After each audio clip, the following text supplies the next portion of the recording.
Hey everybody, welcome to the Anime Association. This episode we're going to be talking about the winter 2016 anime season. Over here I've got my buddy Lou. Yo, what up? Lou from Lou Talks Anime. Hi. Oh, I thought you were going to pass it to the next person. All right then. Hot potato, Lou. Off to a good start, guys. I expected enthusiasm. Dakota. Oh, hi. How's that going? My name is Dakota Broski from Dakota Broski Anime TV. Random hot potato. Oh, thanks. Hi, I'm Random Sama 613 of Anime Opinions, and with me today is also Jack from Under the Scope Reviews. Now what? Now, how about that Phantasy star, huh? Oh God, you have to start with that one. I mean, let's get it out of the way. Let's get it out of the way, man. Start off with a bang. It's kind of like that one Bud Light that everybody has in their fridge that you've just got to drink at some point. Bud Light. Let's not disparage Bud Light like that, man. Natural Ice? Okay, yeah, that's about Natty right. Light, guys. It's going to Natty Light. Or Miller High Life. Oh man, come on. We have a little class Coors here. for life. Hashtag no, Stella is probably my favorite beer out of all of these two. Welcome to the beer podcast. So who wants to go first about this? Because I may have different opinions. Yeah, Dakota, let's start with you since you might not have the same let's just go ahead and start with the guy who doesn't have the negativity. That way you all can bash me one by one. Just Oh, don't worry, broski. We'll find more reasons to bash you. This is a safe and healing environment. However, if you say something about a show I dislike, I will verbally just punch you in the face. Just repeatedly. Especially if that show is Phantasy Star. Phantasy Star. I mean, I'm going to be honest, Baron. I'm okay with getting verbally punched in the face by your voice. I mean, most people are, but you know. So Dakota. Kind of actually I'm enjoying Phantasy Star. I wouldn't say that it's the better half of the season, but I will say it's one of the most fun I'm having with some of the seasons. Did my threat from like a minute ago not mean anything to you? All right, Dakota, let's clarify a little bit before you get punched in the face. Okay. Is it because it's so bad it's good scenario, or is it I think it's because I never even knew Phantasy Star was a thing.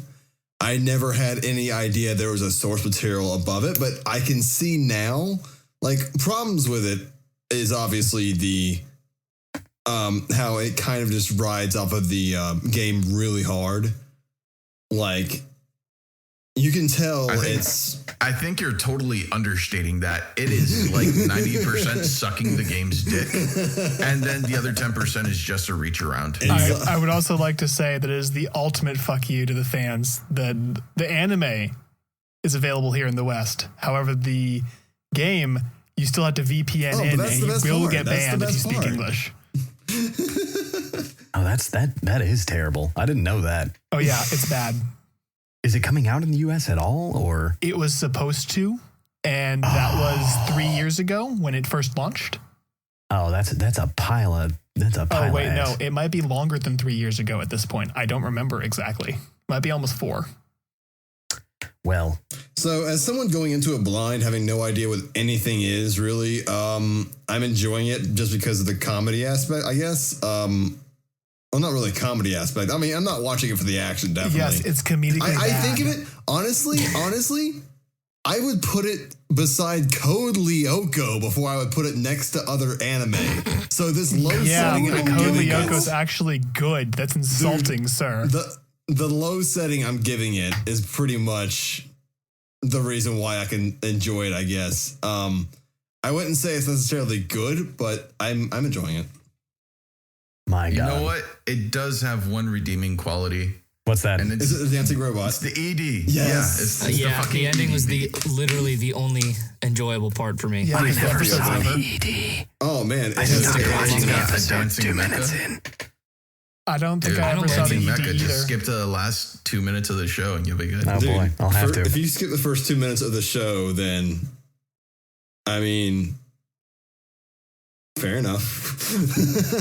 Like, it makes me want to like grab like an Iron Man cosplay and just go with it. Recreate my own dancing mech, dancing Gundam. I knew it was going to be great when I saw Sonic's face plastered. Yes. And the fact that they go to Sega Academy. SEI. Sega Academy. You sure it's not the Sonic Fighting Academy? Cold Steel, the Hedgehog. I'm just surprised the bad guys in the game are not just a bunch of crystal gems and then like a bunch of robots created by Eggman. Nothing personnel, kid.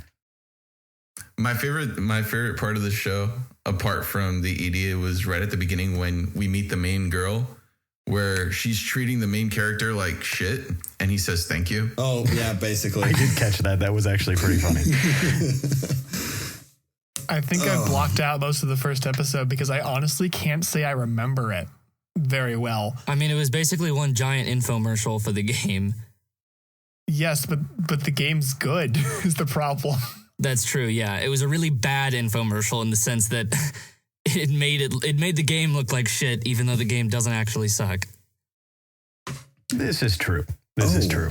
I gotta go on my Andy chart right quick because there is a show that I watched that I didn't like. Oh, Bubuki. Oh, Wait, man. How the fuck? What is wrong with you? No. Yeah. How the fuck do you like Phantasy Star Online? Yeah. Unironically. Yeah, exactly. But Bubuki, really? I've watched the first legitimately episode. It's one of the best shows this season. There are legitimate issues with it. Oh, there are issues with it. It's still fun as fuck. Oh, I agree. Yeah, it was definitely fun. I think the first episode like threw a lot at you at once. It was a little overwhelming. Like, it was very much sensory overload. Episode, just so you know. The second episode, I think, helps some with it, but it's still, I think it accelerates the character development too much. By that I mean there is not enough character development and it's not believable what happens in the second episode. It just goes from it, like, for me, watching it for the first episode, it went from little family out there in the plains enjoying themselves, having a mysterious past. Mech falls from the sky. I want to meet my friend a few years later. I get arrested. My name is Kawaii Desu-chan. You kill my father. Prepare to die. You know, it. I mean, to be fair, this sounds like every like high school reunion ever. You meet up with some friends a few years later, you get arrested. I mean, you know, what else is there? Well, okay, to be fair, that's you accidentally drunk text your ex. It's not a big deal. What would you guys say your opinion is towards the animation? I was just about to say that with the CG characters. Yeah, there is, and I mean, who was it? Was it Under the Scope? Were you telling me not to quote my video, or was that random? I don't remember who it was. It was me. It was me telling you that you cannot just play sound bites of your seasonal video and pretend that you're here. Believe me, I don't want to play clips from that video. As much criticism as that thing's gotten, but good God, like, I don't know. I think this is what it is. I think with a lot of the shows that are using CG this season, with the exception of one, which we'll cover whenever we start talking about it, every single show this season, I swear, the animation team has been like, we're using CG, but it's not working very, very well for us. It just doesn't look, it's not getting that animation feel to it.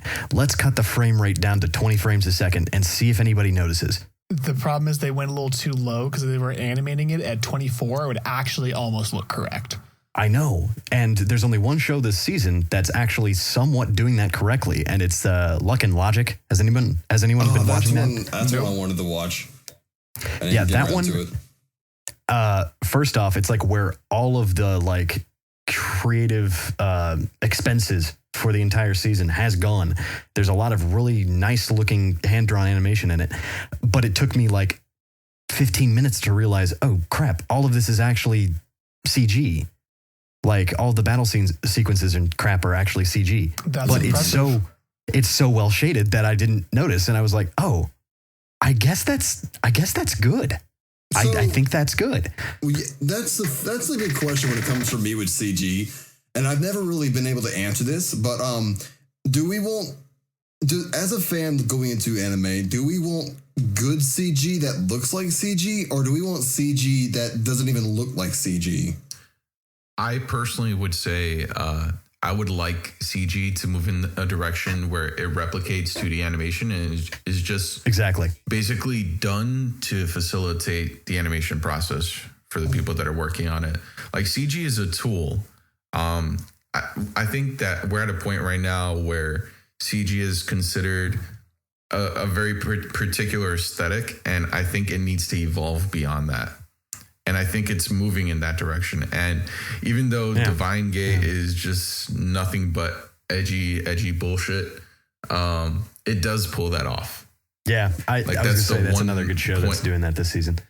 That's the one point I'll give in its direction. Mm-hmm. Yeah. Okay. Well said. I think my problem with Bubuki's animation was that the characters, they just stood out completely against the backgrounds. It was and in particular, the close-ups weren't too bad, but whenever you saw them, whenever they did the wider shots of them walking or moving, it just looked awful. Mm-hmm. And one of the other issues that I run into with CG is an uncanny valley problem. I'm going to use a buzzword, guys. Uncanny valley. Yeah, definitely. And just they don't quite look right. They don't look like they're animated per se, but they also don't exactly look human. So it's really disconcerting, but I don't necessarily have a problem with that. Does anybody remember? Oh God, what was that? Okay, there was a Disney movie that came out like 5 or 6 years ago that they did the same thing. They tried to do an animated style, but they did it all entirely in computer generated like imagery. And God, I can't remember it because like it's the biggest flop Disney has ever done. And I'm trying to remember what. Something to do with Mars. Mars needs moms. Oh, that movie. I don't even remember that exists. I forget. Yeah, nobody does. Nobody does. I saw it with I think I saw it with my parents and my sister. Don't say that too loud. Disney might come kidnap you and brainwash you to make you forget again. Right. But good God, the animation in that movie, like they were trying real hard, but it just. I kept looking at it and going, this is like a college motion capture project gone horribly, horribly wrong. Oh, I remember this now. Mm-hmm. It's one of those shows that you don't even recognize until you Google it and you're like, oh, I think I've seen a commercial for this once in my life. I mean, I sort of remember that it came out at some point. That's all anyone remembers about it. But going back to Bubuki, I will say that while its designs or its art style isn't very appealing, it is pretty well directed. Yeah. Yes. Like they have an idea of how to compose the shots and create an interesting view of the world. So I need to be able to I'll give them points for that. I need to be able to get past a few episodes in because I've only watched one because I was getting rushed. I was rushing myself towards the end of the day. But I will say one thing that I liked about it. Shout out to Good Smile 7-Eleven. Yes, the Good Smile store. That was fantastic. Well, I think they're partially funding the anime, so that kind of makes sense. That's great. I'm not complaining. That's amazing. I think I don't mind a little product placement. Oh, as long as they don't go overboard like Fantasy Storm. I think my main issue with Bubuki is the fact that it's paced terribly, though, because they shove too much crap into each episode. Like the first episode felt like it should have been an hour long. The second episode felt like there was rush to develop the characters and create a bond between the characters, but they didn't make it believable. And even then, I think it was the third episode's out, right? I'm not miscounting. Yeah, I think it's out. I saw it today. Yeah, the third episode, they basically backtrack entirely on the progress they made. Yeah, that's exposition dump episode. And the Edgelord came out. There's an Edgelord now. Yeah. I hope they have a recap episode halfway through. See, this is the problem. I think I almost murdered Monglobe over Gangsta's filler episode. Oh wait, they died anyway. You didn't need to. Somebody beat me to it. Too soon? But yeah, that's the problem that I think a lot of shows are starting to have is that, especially with this past year, we've gotten it's been like the year of everything's trying to pack as much information into its first episode. And that's not necessarily good because, I mean, hell, look at things like Evangelion, where you don't find out shit about that show until like episode 7. And like... Well, I think part of that has to do with how most shows are planned to be 12 or 13 episodes now, as opposed to previously in back mid 2000s even, they were planned to be more 24 episodes, so they had time to develop. Right. But it's that mentality of like pack all that information into the first couple of episodes, and then they get to episode 8 and like, oh, I guess we'll have to have a filler episode here.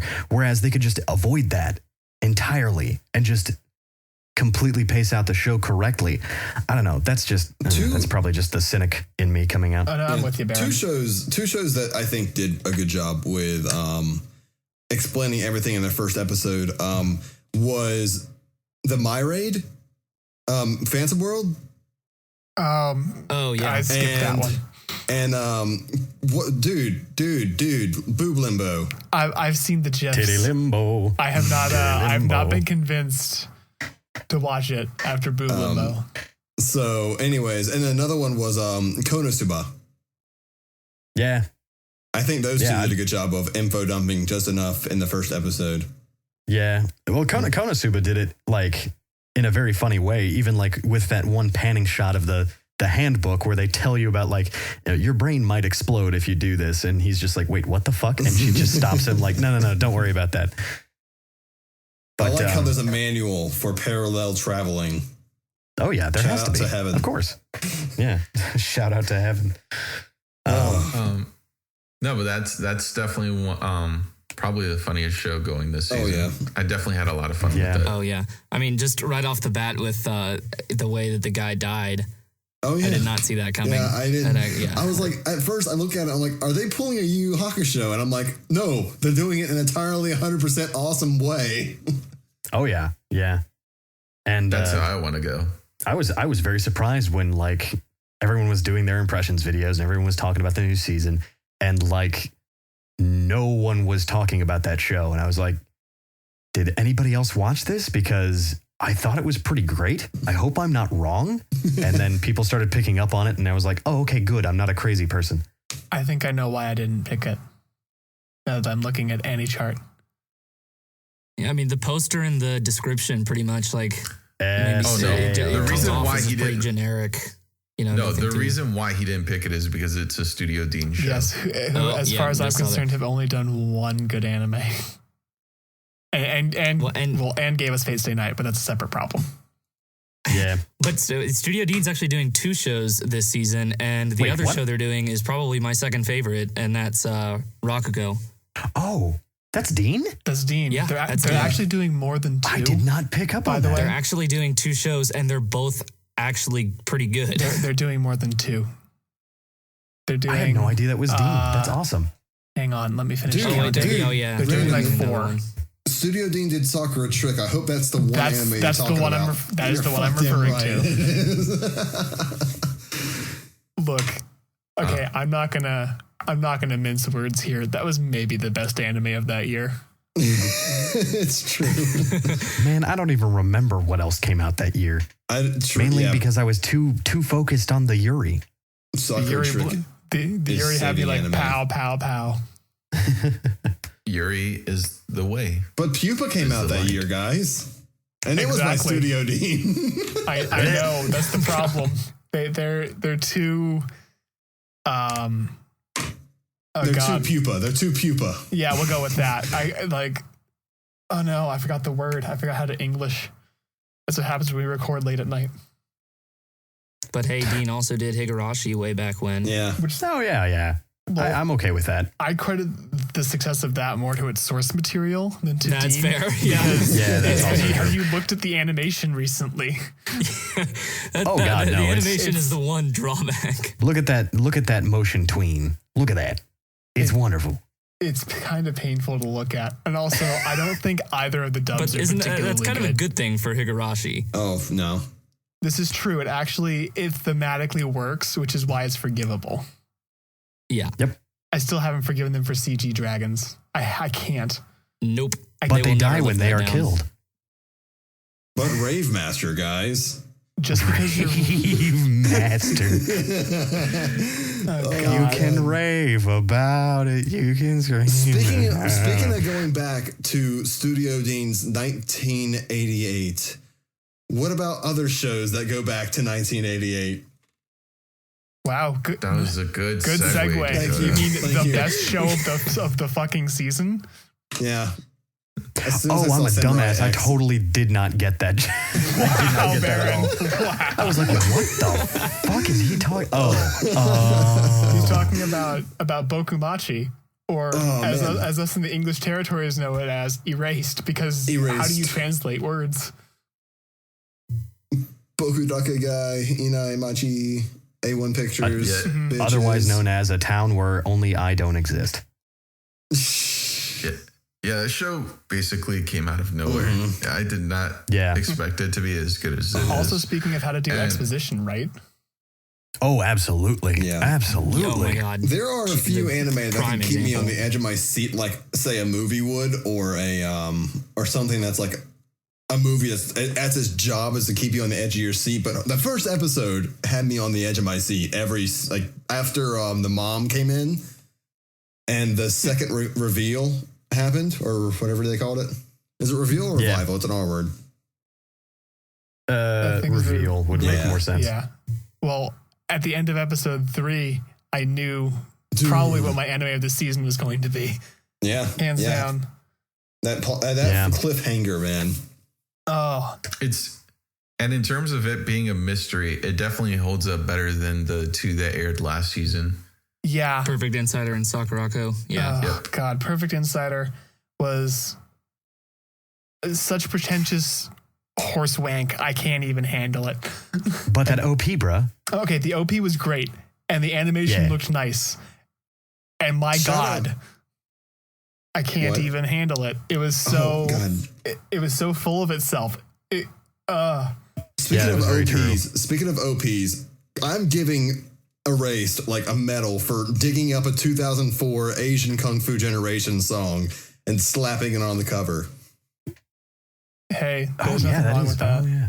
There's nothing wrong with that. I loved it for that. Like, I didn't know that on top of this being an older song, well, I knew that, but there are other shows that bring up like 10-year-old songs. Like, I didn't know that Anohana had like an really old song. Like, I think it was the ending that was like 10 years old.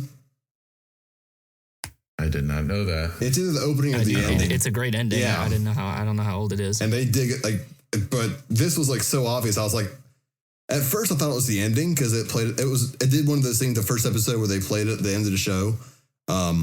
And I was like, wait, this is that song I heard on Pandora when I was shuffling Wii music at work one day. What's going on here? So Yeah, that's. I I'm mean, a big fan to of the go even opening right farther now. back too. Think about Eden of the East, way back in the day, Yeah. in like 2006, when That's their right. OP was that like Oasis song from like 1999. Not the United States. It wasn't. That was Oh, that That that's was, right, was for yeah. one episode. Yeah. Yeah, they only used that it was for one. never licensed. They couldn't get the license. that sucks. That was very upsetting. I Well, just I'm not love surprised. that one that really soul song at the very last episode. Oh yeah, yeah. That was my highlight.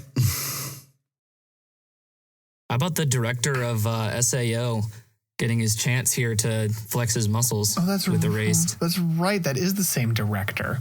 Although again, Yeah, and that's honestly might be the thing I've been loving the most about it is the direction. I was and the visual actually, storytelling. that was another thing that I was very surprised about this season that no one was bringing up was I was thinking no one was going to watch Erased because it is the same director as SAO and people are going to be like, oh, I'm not Right. going to watch anything that guy does. I don't. And it's A1 Pictures too. I don't blame Exactly. The It's like problem it's is- even it's like their same team too. It's insane. Yeah, but the source material's better. But they have a Again, good story. that's what it is. All the problems with SAO could be attributed mostly to their source material. Reki Kawahara. I have figured out that most weebs use Reki Kawahara's name as like saying Dinkleberg when you're referring to the Fairly Odd Parents' dad. That's amazing. That is the best. That is delicious. I will say one thing that threw me off though was the when they introduced all the kids' faces. I put my chapter 14.5. They were so, if I had one. So like the children's faces where they're so round and it looked like when they wanted to change, like the character looks to the left, the head does not move, but the face moves. Well, it's more the eyes move for the most the part, face follows. or like the face follows. It does look kind of shots, odd. Yeah, there are some shots where the mouth and the nose follow and the head does not. And it threw me the fuck off. But other than that, everything else looks great. Can I say one thing that just kind of weirded me out about Erased? Yes. What's that? The fact that he gets all excited about the girl. Yes. Dude is 29 years old. I understand that biology is different, but that's kind of how I suspended the disbelief, is that even though he's a 29-year-old male in a 10-year-old's body? 8-year-old's body? Like that.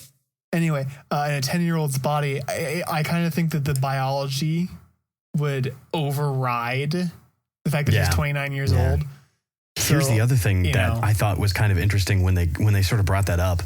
It also like set off a red light in my mind where I went, and if you know the source material, please do not post this in the comments because this will be spoiling anybody who does not know anything about it.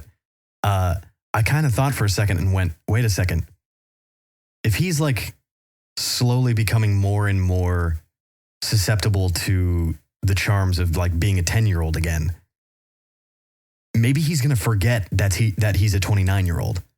Maybe he's going to completely just forget that he's traveled back in time and then just go along the same path and then realize it again later on. Maybe his memories will because be he messes erased. up every now and then because, like, remember the race with the ice? He basically did the same thing. Well, how much do you remember from when you were 10? Exactly. This one time at band camp. Oh, whoa. We're not going to talk about band camp. Okay. What happens at band camp stays at band camp. And whatever happens at Vacation Bible School, go to therapy. So the Vacation Bible School. You know what? Let's take it back to band this camp. podcast to turn. Let's take it back to band camp and let's talk about Haruchika. Dude, another one I want to watch. Dude, the show's awesome. The show is pretty good. That segue was awesome. It's not UFO. It's not UFO. There's like this weird like mystery turn to it that I was not expecting whatsoever.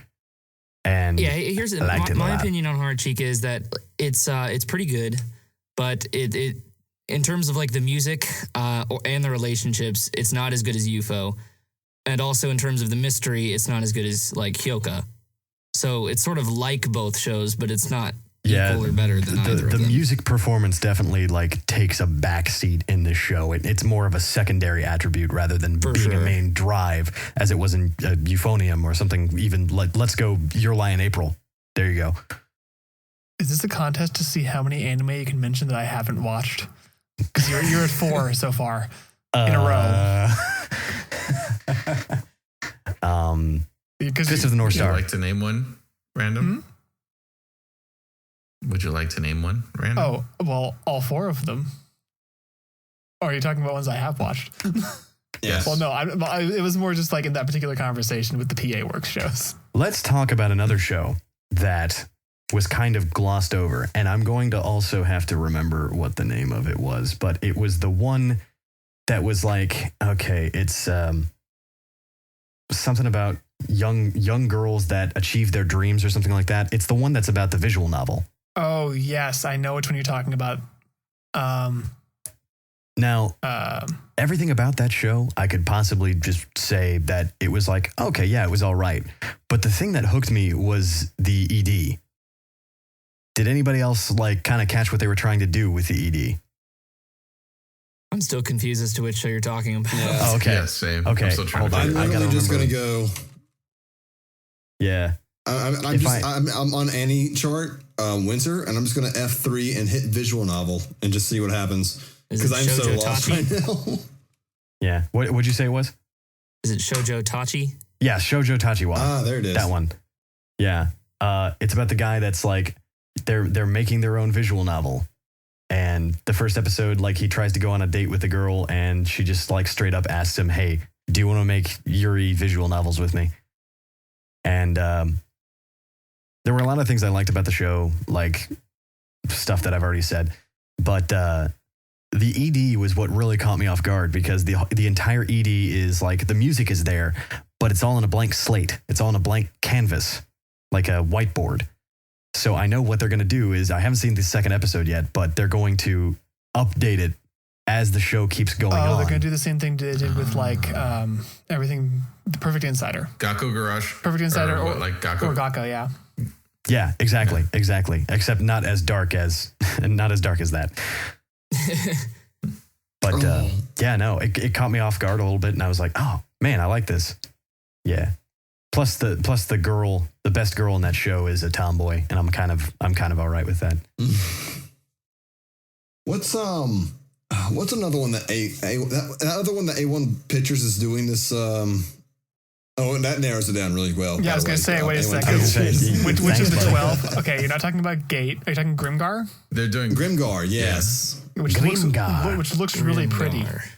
It looks really nice. Yeah, the backgrounds look really cool. I mean, they're sort of like watercolor painted. I really like the filter they put over them. Not so much a fan of like the first episode. I think I immediately went to Skype call after the first episode and goes, guys, if this continues, I don't think I can watch it.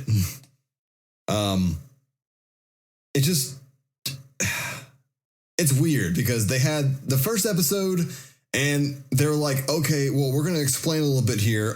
We don't want to explain too much because we'll give away the big reveal of what the hell's going on. What do we do? Let's a music montage. There we go. We'll go shopping. There we go. What now? Goblins? Was Goblins 1 or was the Goblins episode 2?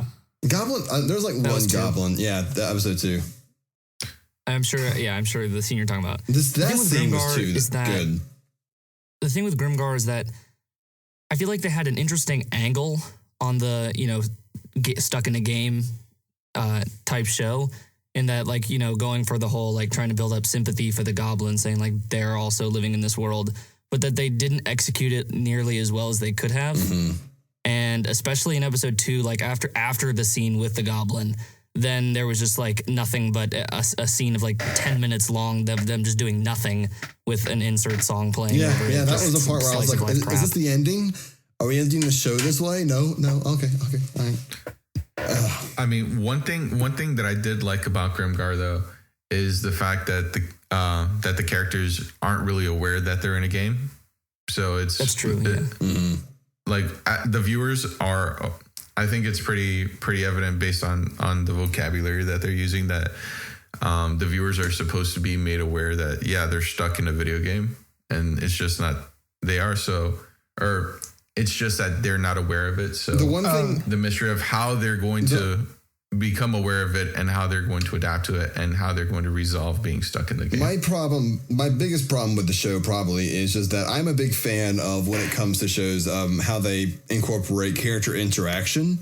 And none of these characters would click with each other aside from the main character and then that priest guy, the leader, I guess.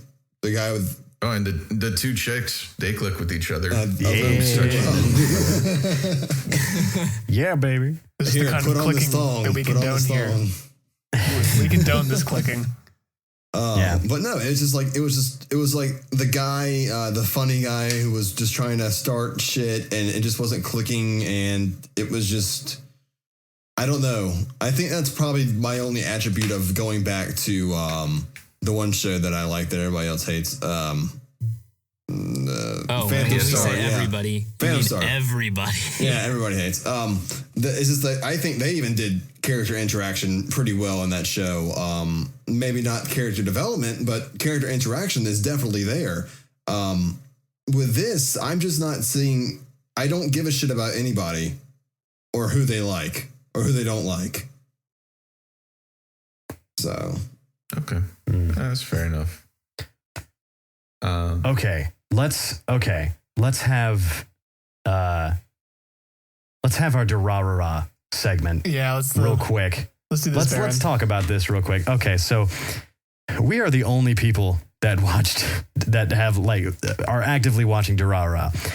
Buddy, can you tell me what is happening right now? Because I am also as probably confused as you are. Yeah, I'm not sure. I think the main three are doing stuff, and there's no. Oh yeah, things are happening. So, there's no Shizuo. Well, there's no Shizuo. Yeah, we need to have him back very quickly. There's some Hiroshi Kamiya moments. Yes. I mean, I couldn't really explain it because I feel like I've been lost since about halfway through the first core of this. All the way back, last year. Since episode 2 of the last core? Because that's where I am. Everything went batshit. And I'm not sure what's happening. I know that it's still Durarara, and I'm still really enjoying it, but it's become increasingly confusing. Is this still season 2? It's still season 2, technically. It's season 2, yeah. That's confused me. As someone who hasn't actually started Durarara, that has really confused me. Okay, so what they did basically is... who was it? Brain's Base had the first season, which is the 24 episodes. It's 24, I think. Mm-hmm. Which is the lunchbox that is now sold out.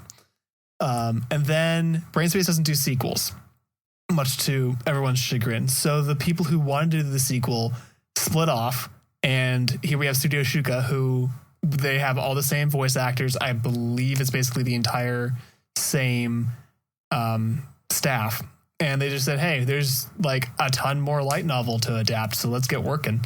So they split it up into cores, and I don't know why they did that. It's the worst mistake they could have made. It's made when doing this show, staying interested very difficult. And it also makes it very, very not necessarily hard to follow, because you kind of get a feel for it after about 3 episodes in. But when we came back to this part of this current broadcasting season right now, and she was like in the room and everyone was there, I took a second and went, I do not remember them getting to this point. And I went and watched the episode previous, and I said, I don't remember this. I don't remember this at all. I watched this. Do like a summary at the beginning to kind of catch you back up, but yeah, which is what they do. Yeah, as if you were just watching episodes and they just continued onwards as if nothing had happened, as if it hadn't just been 6 months, 3 months, something like that. Yeah. And if that had happened concurrently, like if they had stopped at the first core and then a week later or maybe 2 weeks later went to the second one, it would have been fine. But this, what's even worse for me, at least, and I think it's the same for a lot of the fans of the show, is that there's the dread and the terror that this core is going to end, and there's another one that's going to happen in like 6 months. We're going to have to go back through all this again. I don't think they're going to be able to wrap up the light novels at the end of this core, because I think there's still more material. I'm thinking they're going to be able to wrap the arc at the very least. And if they wrap the arc kind of like they did for the first season at the end of the Brain Space season, I never thought I was going to get more Durarara. I never, ever thought I would see it again. And I was fine with that. It wrapped it perfectly. It left a few plot points open so that they could do more, but it wasn't necessary. Mm-hmm. I'm so glad I saved this to marathon. Yeah, I know, right? I highly recommend you made a wise decision. I would say watch the Brain Space series, then stop for 3 months or something like that, and then watch all, I guess it's going to be 39 episodes of the second season. Something about that, guess at this point, who knows? Yeah. Also, the OP is like it's out of a 2006 mecha. What the fuck is going on here? It's flow, man. I keep expecting to hear TM Revolution singing. Like, what's going on? Exactly. I expected to hear TM Revolutions, and I got Flow. Yeah. Shout out to TM Revolution. Hey, Flow's great. I've seen them live. Oh, they are. They kick ass. My dream is for Bradio to be the new Flow. That's what I want. And just see them every now and then, every few years, in like 2 or 3 shows, opening sequences. Yeah. I'll be okay with that. But yes, Durarara. Speaking of openings. Yes. Speaking of openings, is anybody else watching Dimension W? Yes. Yeah, buddy. Yes. What do y'all think of I'm a big fan. the interesting opening? I love the opening. I think it's really, really weird. Yeah, it's really weird. I like the music. I think it breaks the theme a little much and kind of takes the main character out of character, I guess, the way I put it, with the way they kind of do that. Although we don't know a ton about the character, so could be a dancing fiend, man. We don't know. Yeah. We don't know. I mean, Death Parade did it. True. It's true. True. This is very true. I don't see why it would be a bad thing in the case of Dimension W. I legitimately enjoyed the opening. I'd be okay with them breakdancing. Oh, I did too. It's just that, it felt a little odd. I think the thing with Death Parade, it was like the perfect opposite. Yeah, that is very true. This is kind of a mix. This is like a slightly different. Okay. This is slightly leaning towards out of place than actually making sense when you think about it. However, what if that's the motif they're going for, because of the whole there's another dimension that's not supposed to be there, and we're crossing the line between being there and not being there. It's out of place.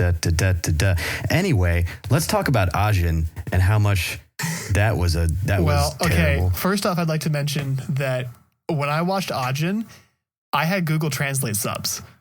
Whoever released them basically took a raw, didn't even bother taking out like the banner ads and then like all the advertisements for the accompanying things, and just slapped Google Translate subs over the top.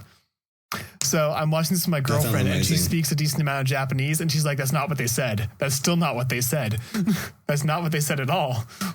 It's like when you have that one friend who speaks a different language and you're trying to have a conversation with them through Facebook, and you're just like copying and pasting everything they say into Google Translate. Exactly. That's exactly what it was. They basically turned on their voice to translate and just let it go.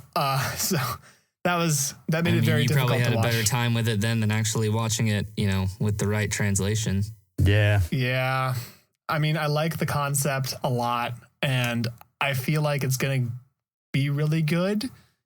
Like the source material will probably be good, but the CG that's the thing, though. Worst CG of the season. And that's the thing, though. That's what this studio does. Yeah, it was done by Polygon. But Polygon hasn't done good CG ever. No, that's what I'm saying, though. Like, you would expect this studio to do or to improve on their CG, and Polygon's doing the new Beserk film, right? Yeah, and I'm trying not to think about it. Oh God, I'm extra scared. I haven't watched the 3 movies from the flashback arc. Golden Age. They're okay. They're okay because there's hand drawn and they mix it together. They transition it well. It's okay. Yeah, that was done by Studio 4C. But in the case of Ajin, it's all CG. And I know what you're saying about the source material, but as a person who has read the source material, it just does not compare at all. Like, it's just bad. It's bad. But I can understand if someone's not watched this, if you've not read the source material, how you can understand the story and think, oh, this is all right. But you still look at the CG and go, this could be hand drawn and be so much better. Well, I definitely agree. It should be hand drawn and not full CG. And I'm actually a decent proponent of let's just do stuff in CG and make it better. But that's the thing. I mean, the industry's just not to the point yet where they can do it and make it look good consistently. And I mean, the hope is that eventually they get to that point, but until then, it's not going to look good. Yeah, they can't consistently do it because there are some shows that it looks really good, and for the most part, that's not anything that we see. Yeah. Okay. That's usually something that you only see in film because they have the time to dedicate to it. We're starting to narrow down on our list of things. I think there's really only as far as stuff that's worthy to bring up, I think there's only 2 more shows we can talk about. Well, the first of being Prince of Stride. Did anybody watch Prince of Stride? I was getting ready to hop on that, but I didn't. Yeah, Prince of Stride was actually pretty okay. I thought so too. I thought it was fun. the running crap, like the entire when they started the entire race, I was like, Jesus, this went from 0 to 100. Like, forgive the terrible analogy pun, but like it went crazy fast, real quick, and I was like, I could watch this show. Yeah, dude, I use that pun like for everything. What are you talking about? It's great. And then the other show to talk about is Dagashi Kashi. Yeah. Fucking love that show. Yeah. Damn it, I wish I got to it. Hotaru, best girl of the season. Oh, no. Saya's best girl. Saya. Coffee chain. The thirst, man. The thirst just oozing out of that girl. Yeah, man. Yeah. Thirst is real. She's got the crazy bug out eyes. I like it. That's all I'm saying.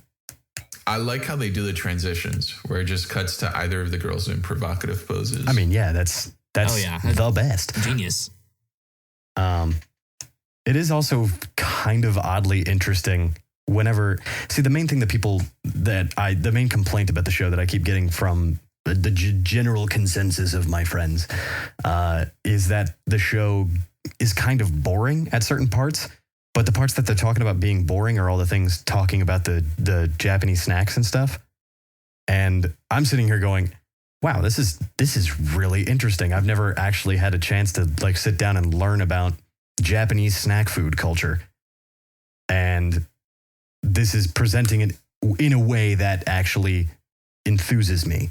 You mean with cute girls, is what you're saying? Yes, that's what I mean. That is the recipe for success. You want to learn more things, via the avenue that is cute girls and anime. Is what I want to learn more about Japanese potato chips. Throw me a girl with some opie, I will be okay. Everything's going to be fine. Everything will be daijobu. Everything's going to be daijobu. Yeah.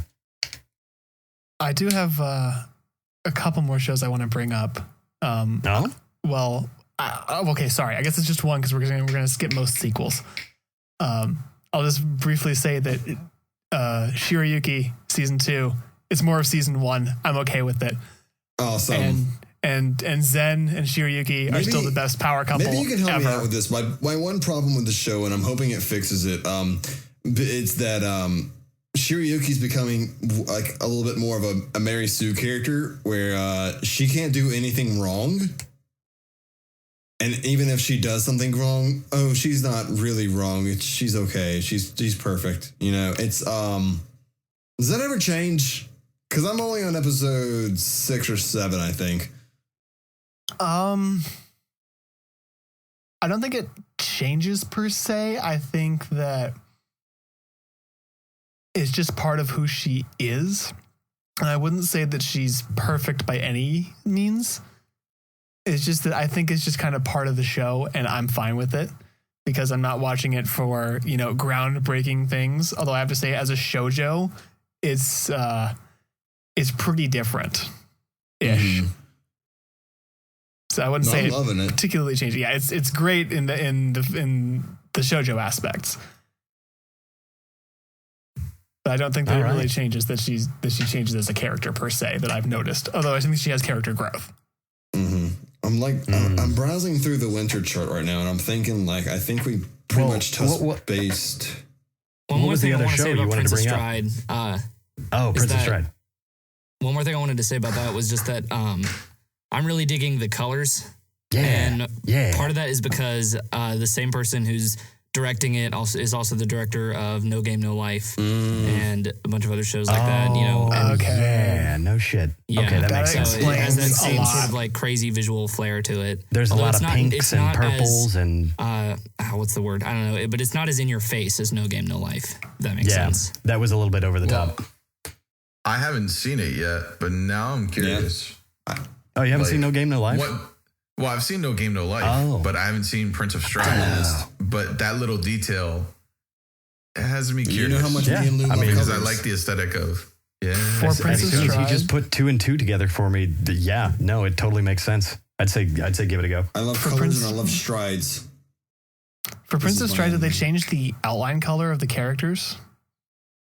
I couldn't tell you like that. They did for No Game No Life, because for No Game No Life, the reason that the colors look so vibrant and kind of pop a lot more is because all the characters are outlined in red, not black. And that really, it screws with your sense of color, which is good. It's a very good thing. It's just that I'm wondering if they did the same thing. I'd have to actually watch Princess Stride to find out. Makes sense. I don't think so. Let's go to Google.com. I mean, more than likely they didn't, because it's a very striking aesthetic that you're not necessarily going to want to use with every show. Striking aesthetic, but it also kind of worked with No Game No Life, just because it was in just with the setting and all. Yeah, exactly. Absolutely. Versus Princess Stride is supposed to be real life. You brought up Shirayuki Hime, and then you said there was another show you were going to bring up. Yes. Out of this season. What was that? I mean, it's only the show with the best ED of the entire season. That would be Sekkou Boys. Oh God, how have we not talked about Sekkou I know. Boys? I was wondering how this hadn't been brought up already, which is why I wanted to bring up Sekkou Boys, which is the weirdest shit, and I love it. It's so dumb, but it's so great. See, here's the thing. Like, for me, it was fun. It was great. It was dumb. The novelty wore off after the first episode. You mean... I'm not continuing I could definitely see that. So are you trying to say at that least to sit through the first episode is a treat. At least it's only like, 5-8 minutes? It's 7.5. Yeah, it's like, it's not even... This is true. A considerable amount of time to be investing every week in stupid statue jokes. Yeah, I think every season there needs to be like a short, whether it be the 3 minute, 4 minutes, or the 10-minute videos. And I think they're nice little fresh breath of fresh air once you get into go marathon, catching up to all the shows you missed this week. You know what I mean? Mm-hmm. Yeah, it really... I think that's partly why Sekkou Boys works as a short, though, is because, like you said, Lou, that novelty would quickly wear off. And if you actually had to sit through a full 20 minutes of it, I think you would get bored pretty quickly. I would shoot myself. I think it would be terrible if it was full. The short length is just enough time to make a few jokes and, have the gimmick, be funny. Do the thing. For me, tiresome. For me, the better short that's airing this season is Ojisan to Marshmallow. Oh, God, yeah. That's was really good. Yeah. So completely caught me off guard and is fucking great. I love it. Everything about it, the dynamic between the characters, the fat guy's obsession with marshmallows, and the girl that just wants to bang the shit out of him. Do you want this marshmallow? Man, I really want this. Guys, there's 15 short form anime this season. I just want to point that out. Really? Yeah. I don't recall that. Yeah. But okay. On AnyChart, there's 15 short form. What the fuck? Because that's the thing, is almost every season there's a bunch of short form anime, but no one talks about them because most of them aren't very good, or they're TQ and have been around since antiquity. So yeah, I mean, the first short form I watched was Seki-kun. And then I started Seki-kun. And then I actually started looking at short form anime because I'm like, my God, this is genius. Another relatively short form show, Mudomi-san. Mudomi-san's pretty good. Another one, I Can't Understand What My Husband's Saying. Great. Oh, God, such a good series. Both seasons are fantastic. Spot on. So that's good. one I wouldn't mind being 10 minutes long. I wouldn't mind that thing being a full 24. I mean, my God. True. So good. I'm trying to think. All right. Was the it feels like it should have been a short. It may have not been though, because I think the episodes are cut up into like 3 different parts. But the Comic San and his assistants, the comic artist and his assistants. I think that was short form. That was a short. Okay. Yeah. That was a good one too. Fuck you. And on that note, we're starting to hit the 2-hour mark. So let's, is there anything else we wanted to bring up, or we think we good? The fact that we're for 2 hours, what?